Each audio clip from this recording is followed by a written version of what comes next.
আসুক বিশ্বকাপ, আজকে এই বাঁশ পিছনে বুঝে দেবো।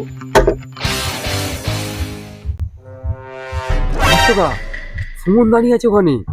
এই ও মনে হয় আমার জন্য দাঁড়িয়ে, জানিস? বস কেন?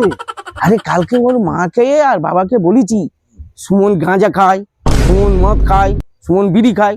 সত্যি তো খায়। এটা তুমি ঠিক করনি, মাকে বাবাকে কেন বলেছো? আরে অল্প বয়সে জীবনটা নষ্ট হবে, ওর মা বাবা শাসন করে যদি ওইটা ছাড়াতে পারি। রানী খাওয়া এবার যেতে হবে তো এই পথ দিয়ে।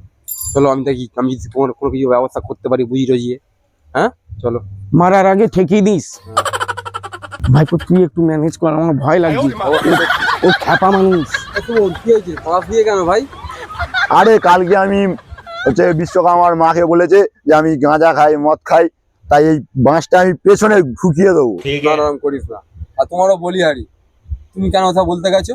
না আজকে ছাড়বোই না, সামনে পেয়েছি যখন আজকেই হচ্ছে পেছনে বাঁশটা এরকম বুঝে দেবো। বুঝে দে। তুই আমার